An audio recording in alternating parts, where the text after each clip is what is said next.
La mañana con 13 minutos y ya la gente pudo escuchar la voz de Fernando Baravino. Se podría decir que es un barítono histórico de nuestro país, pero claro, los músicos clásicos, los cantantes de este estilo, muchas veces pasan desapercibidos toda su vida haciendo el arte porque realmente es una vida de artista de perfil bajo, ¿no? La de ser barítono o la de ser, no sé, bajo, soprano.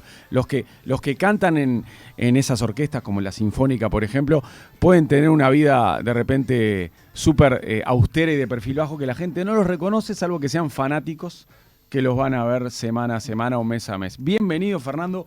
Un gustazo tenerte por acá. ¿Puede ser que sos el más longevo con 79 años, el barítono? 78, 79 en marzo. Ah, bueno, no llegó a los 79. Bueno, me acabo de hacer un microlifting. Bien, bien.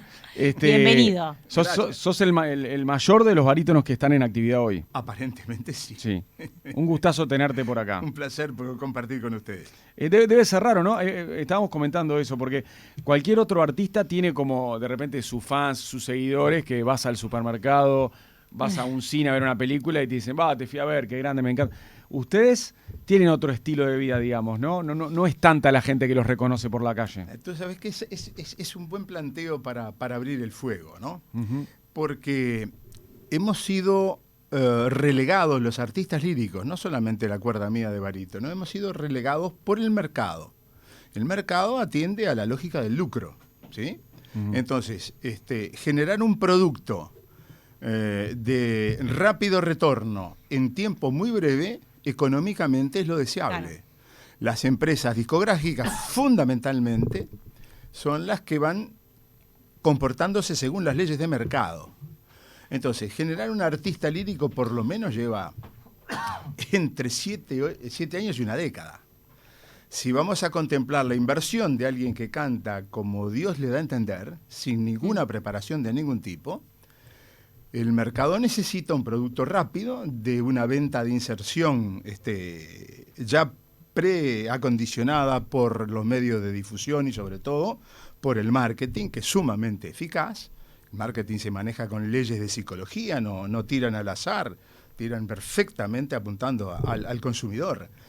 Y lo nuestro, con la aparición de la tecnología, fue quedando cada vez más atrás, porque la tecnología al que canta popular, y esto va dicho con el mayor respeto, pero es un hecho, la tecnología agrega lo que falta y quita lo que sobra.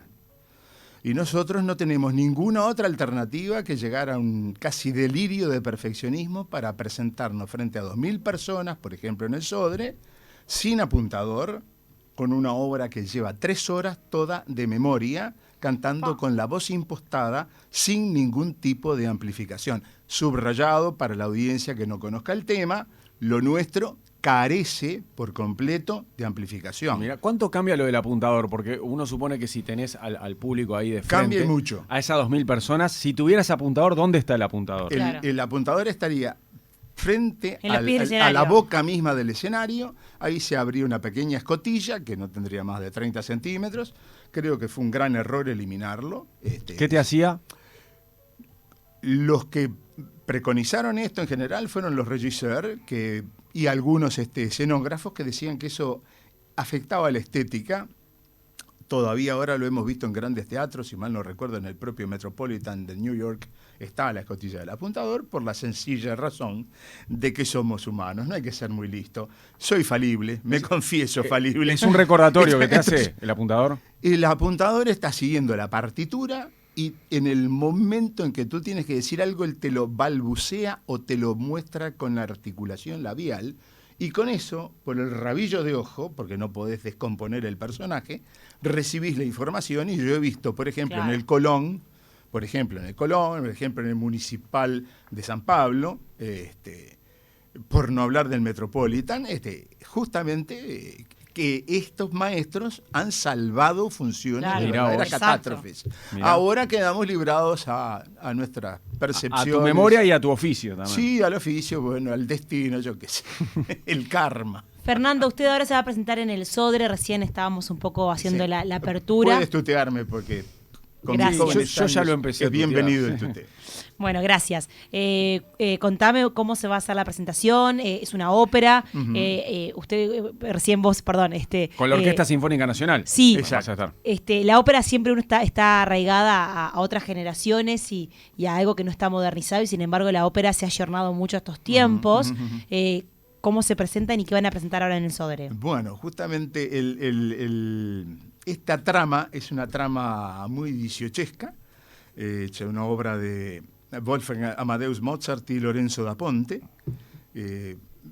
genios, y sobre todo Mozart, que trabajaron por lo menos en 3 grandes producciones. Esta fue una de ellas, la otra fue Le Nozze di Figaro y el famoso Don Giovanni, que para mí es un monumento cultural dentro de la ópera. En esta, por el tipo de libreto que contiene cantidad de valores propios de la época, tiene un planteo realmente misógino, muy desfavorable a lo femenino.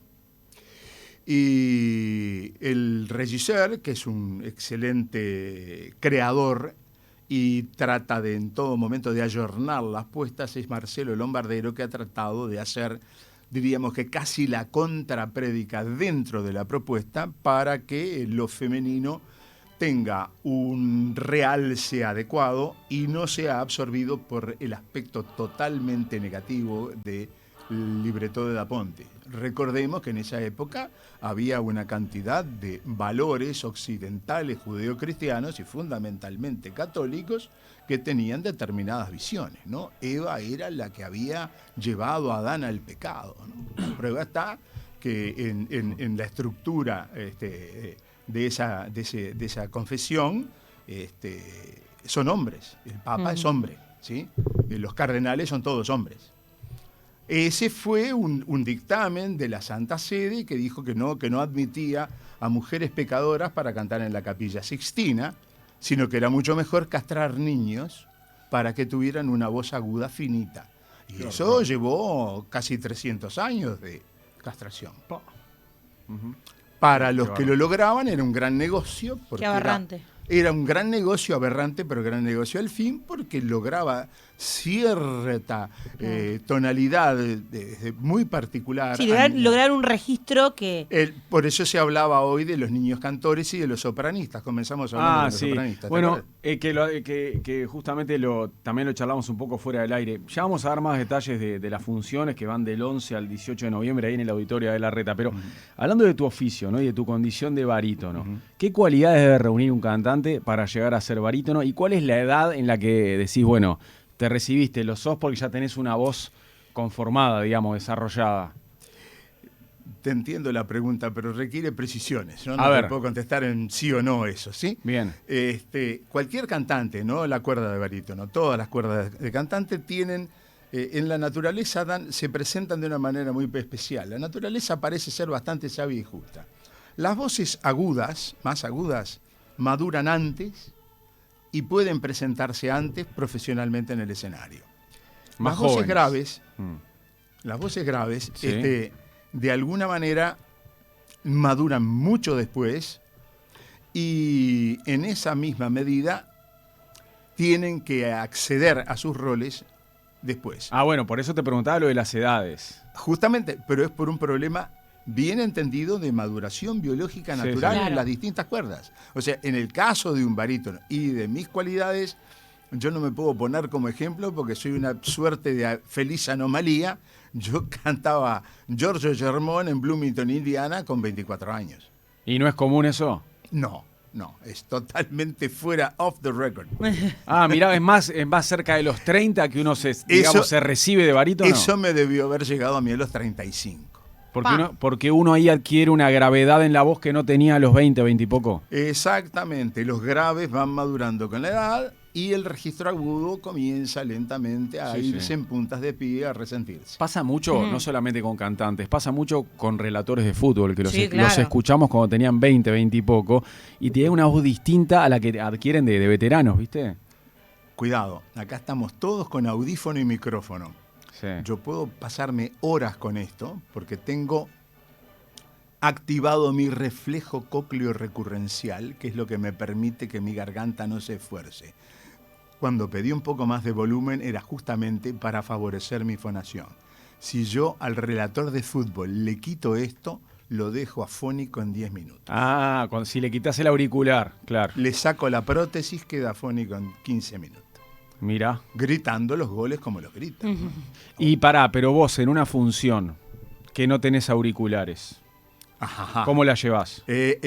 Ahí entra el enorme entrenamiento de comenzar a integrar la información auditiva sonora de la acústica natural de la sala y el delay que tiene, que se llama reverberación, hay dos reverberaciones en principio en un buen teatro: la reverberación de escenario, que tiene determinado retardo en fracción de segundos, y la de sala, que viene después, y el cerebro debe interpretar prácticamente por lo menos 3 señales, unificarlas y mandarle a la laringe la orden fonatoria para ajustarse a esa circunstancia. Por eso que requiere tantos años de entrenamiento y estudio. ¿Cómo te preparas para cada función?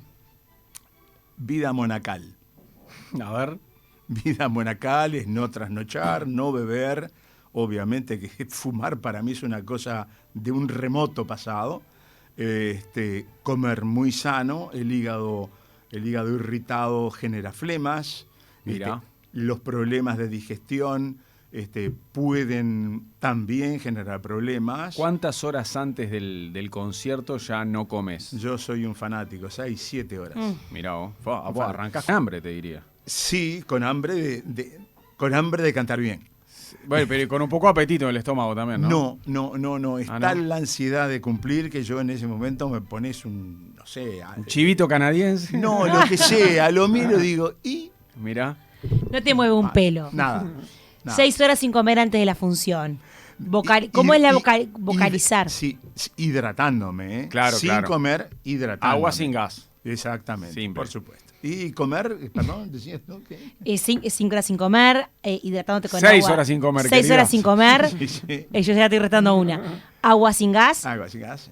¿Cómo arrancan a vocalizar previamente? ¿Cómo son las horas previas? Un poquito de ejercicios respiratorios antes de vocalizar. Después hacerlo muy progresivamente con boca cerrada, con bocca chiusa en italiano, para generar una vibración facial relacionada con el pujo del soplo expiratorio, para que esto que es la cámara reverberante empiece a recobrar sus sensibilidades.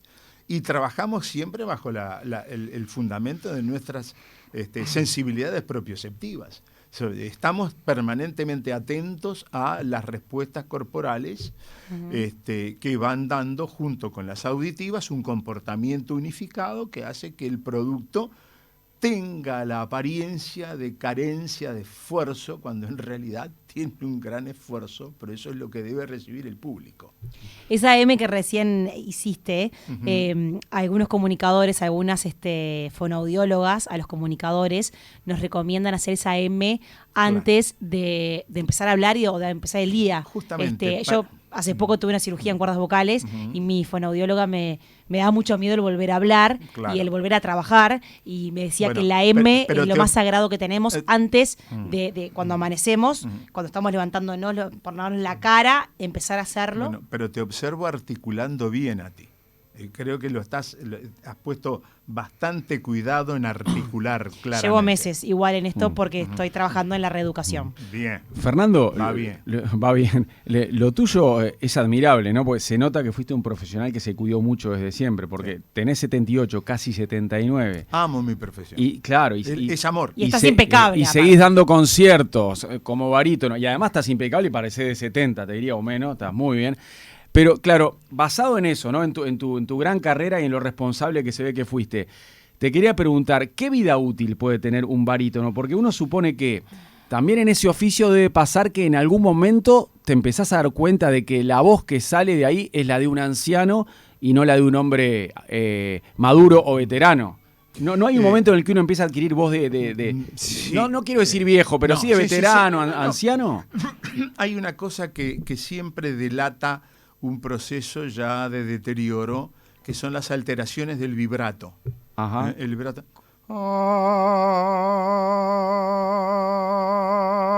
El vibrato tiene que tener regularidad y debe ser el artista capaz de graduarlo según la paleta de colores de sonido que está empleando.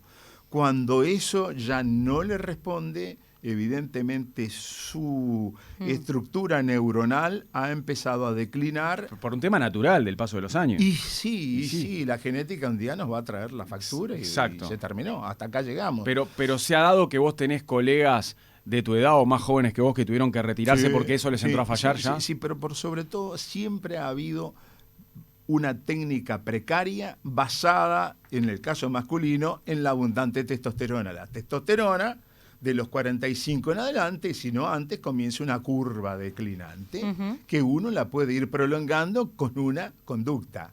Si uno sigue librando cheques contra la cuenta bancaria de la naturaleza... Es asado, alcohol, asado, cigarro. Y un día le vienen de la notificación de chico, hasta acá. Y eso es lo que yo he tratado de evitar. ¿Y dormir bien es clave también? Esencial. Eso es. Esencial. Sí, ¿no? Si vos fueras un tipo que durmieras, no sé, viste que hay personas que duermen 5 horas por día porque no pueden más, o 4, no tendrías la voz que tenés capaz, ¿no?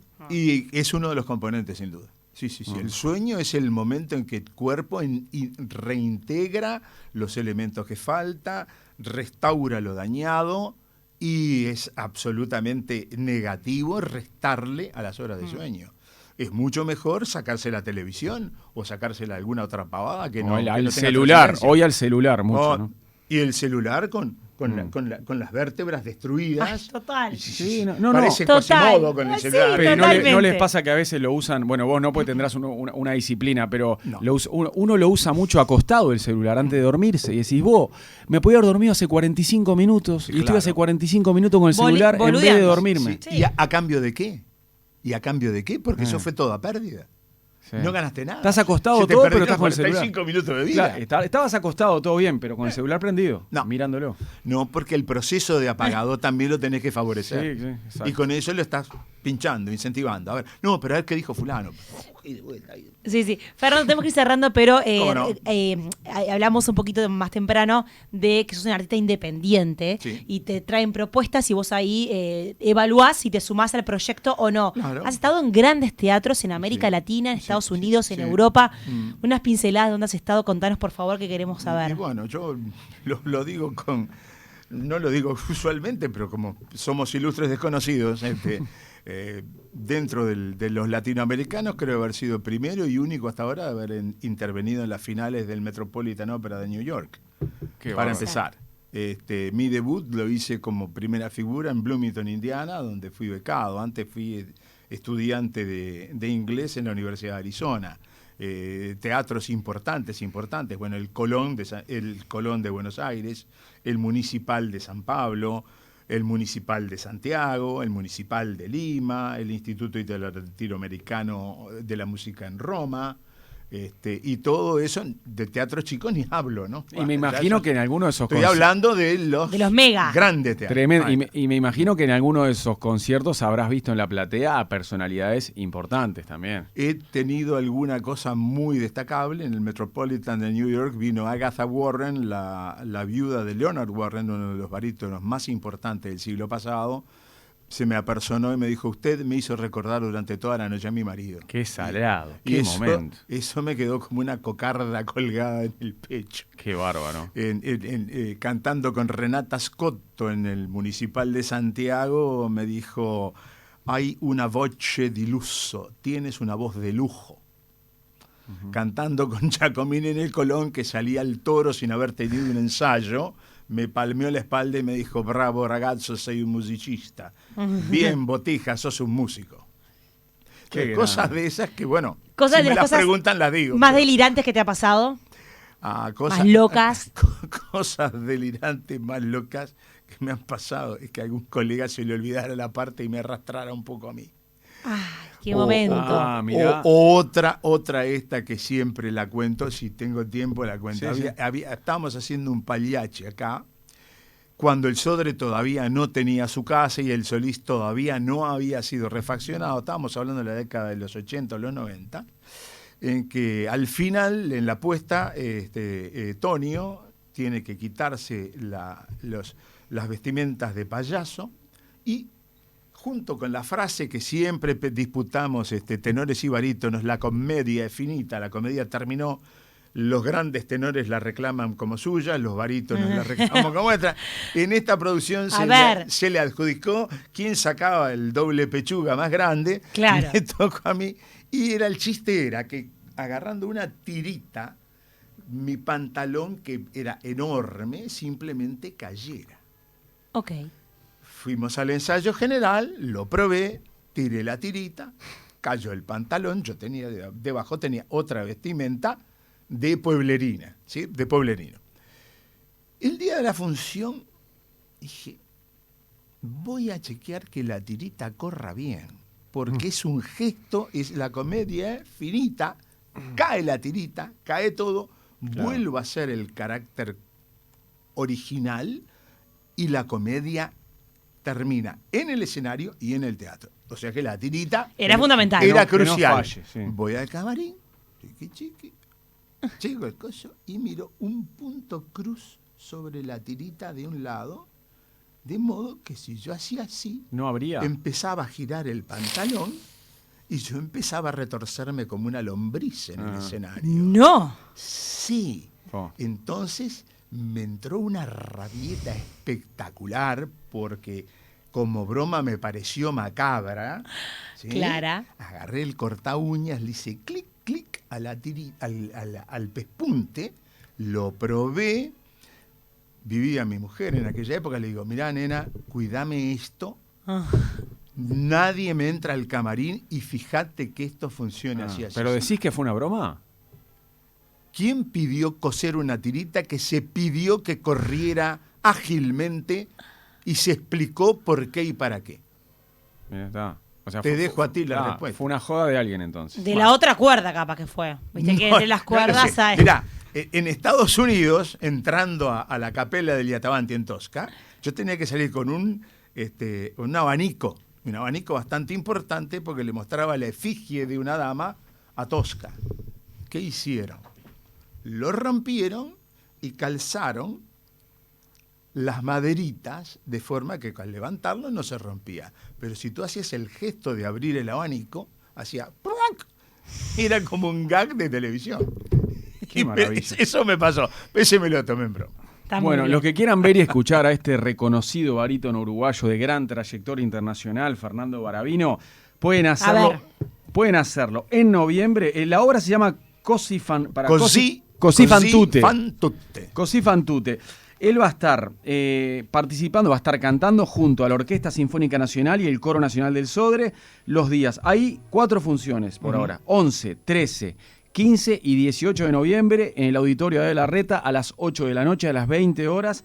Las entradas supongo que se pueden comprar ahí en Red de Pagos o en Hábitat. Sí. ¿no? O en boleterías del Sodre. O en boletería Ticantel, que es Hábitat, Red de Pagos, capaz que por internet también, y boleterías del Sodre, perfecto. Repito, a las 20 horas, los días 11, 13, 15 y 18 de noviembre, justo antes de que arranque la Copa del Mundo, en 4 funciones. Impecable. Van a ver Così fan tutte, que según tenemos acá significa así hacen todas. Antes de irnos, quiero leer un mensaje que llegó durante la entrevista que dice lo siguiente. Este tipo de nota nos hace crecer. Quizás alguien al escucharlos arranca para el teatro sin los prejuicios impuestos. Ellos tienen su propio equipo de sonido en sus cuerdas vocales y los procesadores los llevan en el corazón. Son maravillosos. Muchas gracias, realmente, muchas gracias. Fernando, Così fan tutte, que como decíamos significa así hacen todas, es la historia de una apuesta en la que 2 oficiales, Guglielmo y Ferrando, ¿no? Sí. Y Ferrando están seguros de que sus mujeres jamás los traicionarían. Serán fieles y nunca los van a engañar. ¿Vos cuál de los dos sos? ¿Guglielmo o yo soy el que los incito y los desafío con una apuesta a que ellos no tienen razón y que sí van a ser traicionados. Ay, qué pícaro. No sos ni Guglielmo ni Ferrando. No. ¿Cómo te llamas vos? Yo soy don Alfonso, que es el titiritero cínico que mueve toda la trama. Y manija. con la ayuda de Despina, que claro. Un Alfonso Manica, me parece que es. Muy bien. Fernando Baravino, un placer tenerte por acá en la Mañana Universal. Bienvenido siempre. Fue muy lindo charlar con vos en el Destapabocas. Realmente un gusto estar con ustedes y con la audiencia. Gracias. Éxitos, que pases bien. Ya volvemos.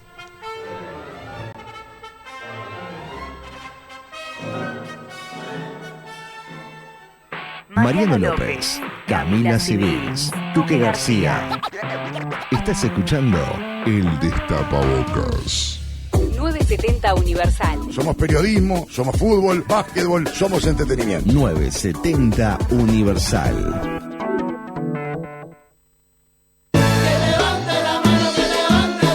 El que ande con ganas de hacerse un parrillero, que levante la mano, que levante la mano. Necesitas un préstamo, te lo vamos a dar. Que levante la mano, préstamos en la mano. El préstamo que necesitas está en la mano. Levantala y llévate hoy 100.000 pesos en cuotas de 8.667. Comunicate por WhatsApp al 091 76